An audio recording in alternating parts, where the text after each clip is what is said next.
बच्चों हम लोग पढ़ रहे हैं 9th क्लास की पॉलिटिकल साइंस, जिसमें पढ़ रहे हैं 3rd चैप्टर चुनावी राजनीति। आप लोगों का पाठ्यक्रम इस प्रकार से निर्धारित किया गया है कि आप लोगों को रटने की आवश्यकता नहीं है। जैसा हम पढ़ा रहे हैं, जैसा पुस्तकों में दिया गया है, यदि आप उसे समझते हुए अपने आसपास के वातावरण से कनेक्ट करके देखते हैं, उस दृष्टिकोण से देखते हैं जिस दृष्टिकोण से दिखाया जा रहा है, और आसपास के उदाहरणों पर उन दृष्टिकोणों को यदि आप आरोपित करते हैं, लागू करते हैं, तो आप व्यवहारिक रूप में हमारी राजनीति को समझ सकते हैं। तो बहुत ही सुंदर और सटीक पाठ्यक्रम निर्धारण किया गया है। उसी के अनुसार चुनावी राजनीति के अंतर्गत इससे पूर्व हम लोगों ने चुनावों की आवश्यकता क्यों होती है इसके बारे में अध्ययन किया। हम लोग पढ़ रहे थे भारत में चुनाव प्रणाली या भारत में निर्वाचन प्रणाली किस रूप में अपनाई है, और निर्वाचन प्रणाली के संदर्भ में ही हम लोगों ने इस वीडियो से पहले निर्वाचन क्षेत्र या चुनाव क्षेत्र के बारे में जाना, जिसके अंतर्गत जाना कि किसी भी देश या किसी भी राज्य या कोई भी वह भूखंड जहां पर चुनाव संपादित करवाए जाने हैं, उन चुनावों के संपादन के लिए निर्धारित जनसंख्या के अनुपात में निर्वाचित होने वाले प्रतिनिधियों की संख्या के अनुसार विभिन्न क्षेत्रों का विभाजन किया जाना ही निर्वाचन क्षेत्र कहलाता है। यानी किसी क्षेत्र का निर्वाचन के उद्देश्य से यदि छोटे छोटे भागों में विभाजन किया जाता है तो वह कहलाता है निर्वाचन क्षेत्र।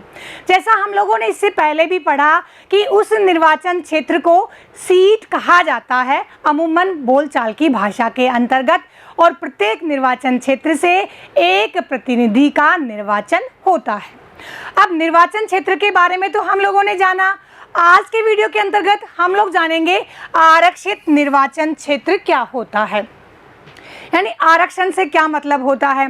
बच्चों ये शब्द आप लोगों ने अपने आसपास और बहुत से प्रसंगों के संदर्भ में सुना होगा। मैं इसे समझाने का प्रयास करती हूँ, समझिएगा। आरक्षण से मतलब होता है किसी भी स्थान का पूर्व में निर्धारण कर लेना कि इस स्थान पर कौन प्राप्त करता होगा, इस स्थान का अधिकारी कौन होगा। जैसे कि हम लोग रोडवेज बसों में जाते हैं, सरकारी वाहनों का प्रयोग करते हैं, तो वहाँ अमूमन लिखा होता है कि फला सीट, महिला सीट, विधायक सीट, सांसद सीट या विकलांग सीट। अब ये जो लिखा होता है उससे यह संदर्भित होता है, यह पता चलता है कि उस सीट पर बैठने का अधिकारी उल्लेखित व्यक्ति या उल्लेखित वर्ग है। यही होता है आरक्षण। यानी किसी भी स्थान का, किसी भी क्षेत्र का और किसी भी पद का यदि पूर्व में निर्धारण कर लिया जाता है कि उसे प्राप्त करने वाला कौन है और उनके हितों में उस पद को, उस स्थान को संरक्षित किया जाता है, तो वह कहलाता है आरक्षण। अब यही आरक्षण की व्यवस्था जब निर्वाचन क्षेत्र के साथ जुड़ती है तो संकल्पना बनती है आरक्षित निर्वाचन क्षेत्र की।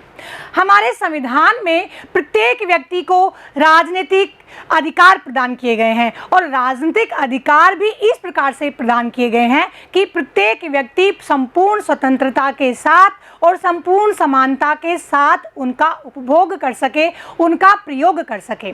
प्रत्येक व्यक्ति को राजनीतिक अधिकारों का प्रयोग करते हुए अपने प्रतिनिधि के चयन का, यानी स्वयं अपने प्रतिनिधि को चुनने का और प्रतिनिधि के रूप में खुद को भी चुनवाने का, यानी चुने जाने का अधिकार प्रत्येक व्यक्ति को है। ये व्यक्ति का राजनीतिक अधिकार कहलाता है।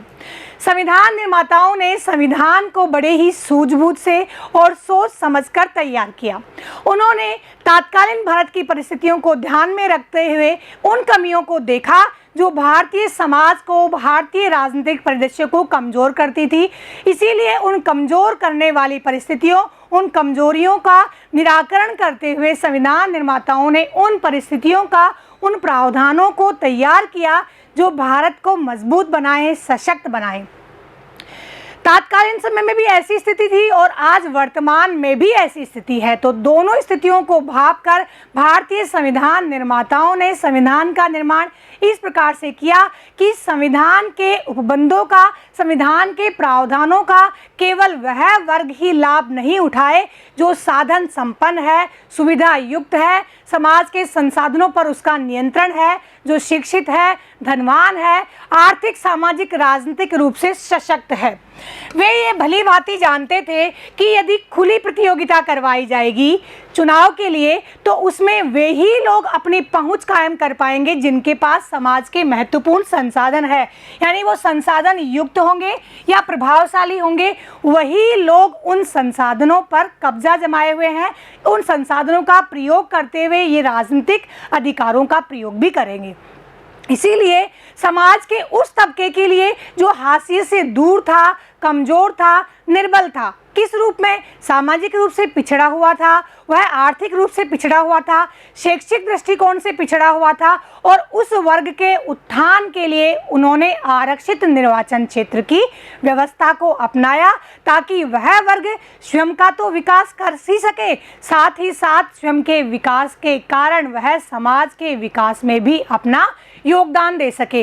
अतः इस प्रभावशाली और सुविधा संपन्न वर्ग को खुली चुनावी मुकाबले के अंतर्गत लाभ प्राप्त नहीं हो, यानी इस अकेले वर्ग को ही लाभ प्राप्त नहीं हो, इसके लिए आरक्षित निर्वाचन क्षेत्र की व्यवस्था को अपनाया गया।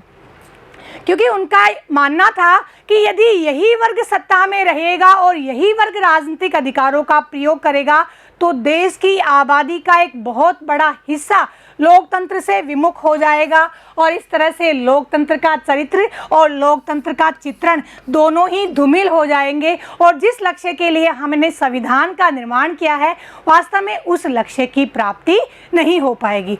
इसलिए संविधान निर्माताओं ने कमजोर वर्ग के लिए, वह कमजोर वर्ग जो समाज में अब तक बहुत पीछे था, शैक्षिक, आर्थिक, राजनीतिक रूप से वह बहुत कमजोर था, हाशिए पर था और विकास की धारा से वह बहुत दूर था, उस वर्ग के लिए लोकसभा और विधानसभाओं में आरक्षण की व्यवस्था को अपनाया। यानी अनुसूचित जाति और अनुसूचित जनजातियों के लिए विधानसभा और लोकसभाओं में आरक्षण की व्यवस्था को अपनाया। यानी उनके लिए सीटें निर्धारित की गई कि आप लोग इतनी सीटों पर आप लोगों का ही कब्जा होगा और बाकी वर्गों के द्वारा इसमें किसी प्रकार का कोई हस्तक्षेप नहीं होगा। हम लोग पढ़ रहे हैं आम चुनाव के संदर्भ में और लोकसभा के परिदृश्य में इस अध्याय के अंतर्गत पढ़ रहे हैं। तो भारत में आरक्षित निर्वाचन क्षेत्र का विभाजन किस प्रकार से किया गया है इस पर एक नज़र डालते हैं। जो भारत में लोकसभा की जो सीटें निर्धारित की गई है वह अधिकतम सीटें 552 निर्धारित की गई है। इनमें से 550 सीटें निर्वाचित और 2 सीटें मनोनीत प्रतिनिधियों की होती हैं। लेकिन वर्तमान समय में 545 की व्यवस्था को अपनाया गया है, यानी 545 सदस्यों की व्यवस्था है जिसमें से 543 सदस्य जनता के द्वारा निर्वाचित और 2 सदस्य राष्ट्रपति के द्वारा एंग्लो इंडियन समुदाय से मनोनीत की व्यवस्था की गई है। तो कुल क्षेत्र हो गया 543। 543 में सामान्य वर्ग के लिए जो व्यवस्था है वह है 412, यानी 412 प्रतिनिधि सामान्य वर्ग के होंगे। ये आपको इस मैप के अंतर्गत जो व्हाइट एरिया दिखाई दे रहा है वह सामान्य वर्ग का प्रतिनिधित्व करने वाला यानी सामान्य वर्ग के निर्वाचन क्षेत्र को इंगित करता है। फिर बात करते हैं आरक्षित निर्वाचन क्षेत्र की। अनुसूचित जाति के लिए जो रेड कलर में ये एरिया आपको दर्शाया गया है वह आरक्षित अनुसूचित जनजाति के लिए निर्वाचन क्षेत्र है जिनकी संख्या है 84 यानी 84 और आरक्षित अनुसूचित जनजाति के लिए जो एरिया दर्शाया गया है वह है ग्रीन कलर में जिनकी संख्या है 47 यानी 47 सीटें अनुसूचित जनजाति के लिए और 84 सीटें अनुसूचित जाति के लिए आरक्षित की गई है। अब ये अलग अलग राज्यों में अलग अलग रूप से है और प्रत्येक राज्य के अंतर्गत अपने अपनी जनसंख्या के अनुपात में निर्वाचित सीटों का निर्धारण किया गया है। इस मैप के अंतर्गत उन सीटों का आंकलन हम लोग कर सकते हैं। जैसे अपने राज्य राजस्थान के लिए देखते हैं तो राजस्थान में लोकसभा के लिए निर्धारित सीटें हैं 25। इसी प्रकार से बहुत बार पूछ लिया जाता है कि सबसे अधिक लोकसभा के लिए सीटें कहां से है, तो वो है यूपी यानी उत्तर प्रदेश से, वह है 80। अभी जो नया केंद्र शासित प्रदेश बना है जम्मू कश्मीर, उसके लिए भी पूछ सकते हैं कि कितनी सीटें निर्धारित की गई है, 5। जब जम्मू कश्मीर पहले जब राज्य था तो वहाँ पर 6 लोकसभा के लिए निर्वाचित सीटें थी, लेकिन जब यह केंद्र शासित प्रदेश बना है तो इसके लिए सीटों का निर्धारण है 5। इसी प्रकार से लद्दाख जो कि नया यूनियन टेरिटरी बना है उसके लिए 1 सीट का निर्धारण किया गया है। तो इस मैप के माध्यम से आप प्रत्येक राज्य को, अपने राज्य के जो पड़ोसी राज्य हैं उनके बारे में, सबसे अधिकतम निर्वाचित प्रतिनिधियों की संख्या कहाँ पर है, यानी अधिकतम सीटों का आवंटन कहाँ के लिए किया गया है वो भी देख सकते हैं, और न्यूनतम निर्वाचित सीटों का आवंटन कहाँ किया गया है वह भी देख सकते हैं।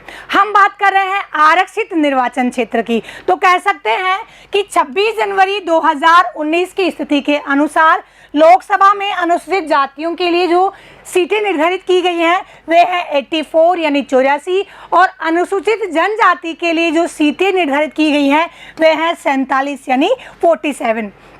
इन जातियों को जो आरक्षण दिया गया है, यानी जो सीटें निर्धारित की गई है, वे इनकी जनसंख्या के अनुपात में ही व्यवस्था की गई है, यानी ये अपनी जनसंख्या के अनुपात में ही अपना प्रतिनिधित्व ले रही हैं।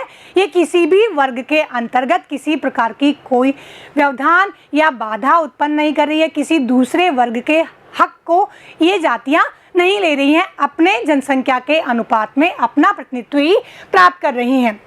जो ये आरक्षण की व्यवस्था है उसे सेने जिला स्तर पर और स्थानीय स्तर पर भी अपनाया गया, और कुछ राज्यों ने यानी ग्रामीण स्तर और शहरी स्तर, ग्रामीण स्तर पर अपनी पंचायतों में और शहरी स्तर के अंतर्गत नगरपालिका और नगर निकायों के अंतर्गत इन जातियों के साथ अन्य पिछड़े वर्ग, जिन्हें आम बोलचाल की भाषा में हम लोग ओबीसी कहते हैं, उनके लिए भी सीटें निर्धारित की गई है।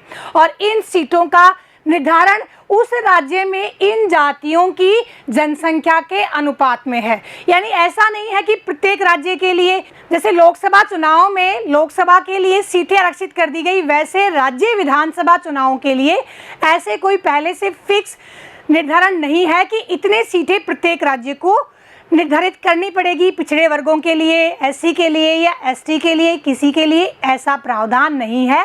प्रत्येक राज्य अपने राज्य में रहने वाले पिछड़े वर्गों, एससी, एसटी, अनुसूचित जाति या जनजाति के लिए जितनी जनसंख्या है उसके अनुपात में वह उस राज्य में सीटों का निर्धारण करेगा, यानी आरक्षित निर्वाचन क्षेत्रों का निर्धारण करेगा।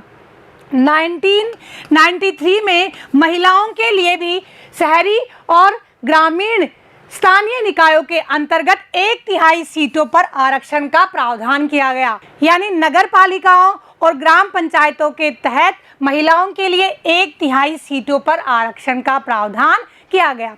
बच्चों, ये जो आरक्षण का प्रावधान 1/3 सीटों पर किया गया है उसका तात्पर्य है कि प्रत्येक वर्ग, प्रत्येक श्रेणी में जो आरक्षण प्रदान किया गया है या सीटें हैं उनमें से 1/3 सीटें महिलाओं के लिए आरक्षित होगी। और आज वर्तमान समय के अंतर्गत महिलाओं के आरक्षण की बात केंद्रीय असेंबलियों में और स्टेट असेंबलियों में भी की जा रही है। तो हम लोगों ने जाना कि आरक्षित निर्वाचन क्षेत्र की भारत के लोकसभा चुनाव के अंतर्गत क्या स्थिति है और किस प्रकार से इसे प्रदान किया गया है। अगले वीडियो के अंतर्गत हम लोग मिलेंगे भारत की निर्वाचन प्रणाली के अगले भाग के साथ, यानी मतदाता सूचियां किस प्रकार से तैयार की जाती हैं और उनमें क्या विवरण होता है इसके साथ। तब तक के लिए जय हिंद, जय भारत।